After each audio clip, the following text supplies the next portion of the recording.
नमस्कार। आज के इस वीडियो में मैं आप सभी का स्वागत करती हूँ। आज इस वीडियो में हम इमोशंस में संवेगों के लिए दिए गए जेम्स लैंग थ्योरी को हम पढ़ेंगे। 1884 में 1884 में प्रसिद्ध अमेरिकन मनोवैज्ञानिक विलियम जेम्स ने अपना संवेग का सिद्धांत दिया और 1885 में 1885 में दैहिक मनोवैज्ञानिक कार्ल लैंग ने भी अपना संवेग का सिद्धांत दिया। इन दोनों सिद्धांतों में इतनी समरूपता देखी गई, इतनी एकरूपता देखी गई, इन दोनों सिद्धांतों में इतनी समानताएं देखी गई कि दोनों को जोड़कर जेम्स लैंग सिद्धांत का नाम दिया गया। जैसे कि इसके बाद हम कैनन वॉर्ड का देखेंगे, उसमें भी दो लोग हैं जिनकी विचारधाराएं समान हैं। इसके अतिरिक्त अगर आप साइकोलॉजी के स्टूडेंट हैं या नहीं भी हैं तो आप देखेंगे कि बहुत सारे ऐसे विचारधाराएं अगर दो लोगों की समान हैं तो उनको एक साथ जोड़कर उन दोनों ही मनोवैज्ञानिकों के नाम को जोड़कर उस सिद्धांत को दे दिया गया है, जैसे कि एटकिंसन, शिफ्रिन, मरे मॉर्गन आदि। तो इन दोनों ने, जेम्स लैंग ने जो संवेग का सिद्धांत दिया है उसे जेम्स लैंग थ्योरी के नाम से जाना जाता है। इन दोनों के अनुसार जब हम किसी भी स्टिमुलस को, किसी भी उद्दीपक को देखते हैं या ग्रहण करते हैं, उसके बाद हम जिस प्रकार से रिएक्ट करते हैं या हमें जो इमोशंस हमारे अंदर आते हैं, इन दोनों बातों के बीच में एक और बात इम्पॉर्टेंट है और वो है फिज़िकल चेंजेस, शारीरिक परिवर्तन। जेम्स ने अपनी पुस्तक में लिखा है कि संवेगात्मक परिस्थिति के प्रत्यक्षीकरण और संवेग के अनुभव के बीच शारीरिक परिवर्तन होता है। अतः संवेग के संबंध में तार्किक रूप से ये कहना अधिक उपयुक्त होगा कि हमें दुख या विषाद का संवेग रोने की क्रिया करने, क्रोध की उत्पत्ति आक्रामक व्यवहार करने, भय का संवेग कांपने जैसे व्यवहार के परिणाम स्वरूप होता है, ना कि रोने, आक्रमण करने या कांपने की क्रिया विषाद, क्रोध एवं भय का अनुभव करने के फलस्वरूप होता है। सरल शब्दों में इसको हम कह सकते हैं कि जेम्स के अनुसार हम रो रहे हैं इसीलिए हमें दुख का संवेग होता है, हम गुस्सा कर रहे हैं इसीलिए हमें क्रोध का संवेग हो रहा है, हम आलिंगन कर रहे हैं इसीलिए हमें प्रेम का संवेग हो रहा है। तो इन दोनों के अनुसार पहले शारीरिक परिवर्तन होते हैं और उसके बाद हमें संवेग का अनुभव होता है। जैसा कि इन्होंने यहाँ पे कहा भी है कि we do not weep because we are sorry but are sorry because we weep, यानी कि कोई दुखद समाचार मिलने पर हम रोए और जब हम रोए तो उसके बाद हमें दुख का संवेग हुआ। एक डायग्राम के द्वारा इस सिद्धांत को समझाया गया है। इस सिद्धांत में जो डायग्राम दिया गया है उसके 3 से 4 क्रम यहाँ पे दिए गए हैं।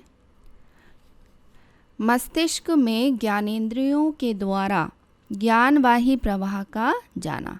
सबसे पहले हमारा जो मस्तिष्क है वो बाहर से सूचनाओं को एकत्र करता है, जिसके परिणाम स्वरूप बाह्य वातावरण में उपस्थित संवेगात्मक परिस्थिति का प्रत्यक्षीकरण होने लगता है। इसके बाद दूसरा जो इसका स्टेप है, दूसरा क्रम है कि मस्तिष्क के द्वारा गतिवाही प्रवाह का मांसपेशियों एवं अंतरावयवों में पहुंचना। जिसके फलस्वरूप उनकी क्रियाओं में परिवर्तन होकर संवेगात्मक व्यवहार होता है।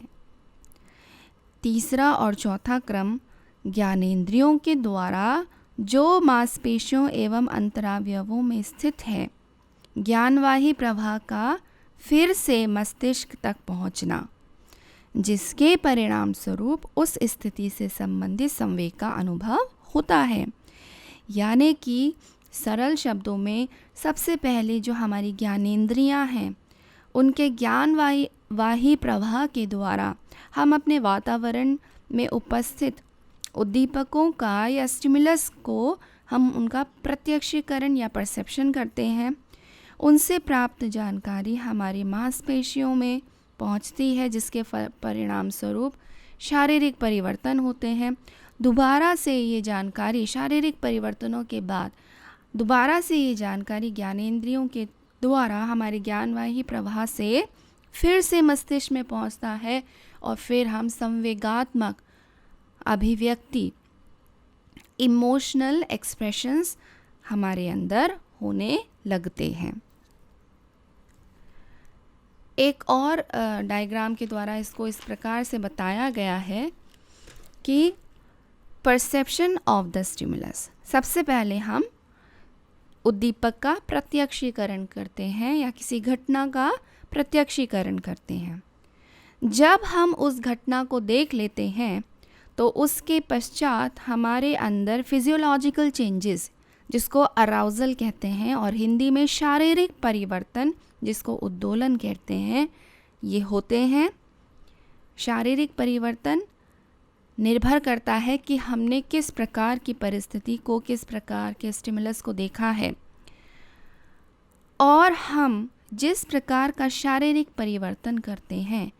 जैसे यदि हम रोने लगे तो उसके बाद एक्सपीरियंस ऑफ इमोशन, संवेगों का अनुभव, रोने की शारीरिक क्रिया करने के पश्चात हमें दुख का संवेग होने लगता है। या किसी को आलिंगन करने के पश्चात हमें प्रेम का अनुभव या वात्सल्य का अनुभव होने लगता है। आक्रामक शारीरिक परिवर्तन, जिसमें हम आक्रामक हो जाते हैं, गुस्सा कर रहे हैं, इसके पश्चात हमें क्रोध का अनुभव होने लगता है या क्रोध के संवेग का अनुभव होने लगता है। तो मित्रों, आपने देखा कि जेम्स लैंग ने संवेगात्मक अनुभवों के आधार पर इस सिद्धांत को दिया है, जिसमें उन्होंने संवेगों की अभिव्यक्ति के लिए 3 विशेष स्तर बताए हैं। उद्दीपक का प्रत्यक्षीकरण, perception of the stimulus, physiological changes या अराउजल, शारीरिक परिवर्तन या उद्दोलन, एक्सपीरियंस ऑफ द इमोशंस, संवेगों का अनुभव। आशा करती हूँ कि आज के इस वीडियो से आप सभी को ज़रूर सहायता मिलेगी और इस सिद्धांत को समझने में मदद मिलेगी। बहुत बहुत धन्यवाद। नमस्कार।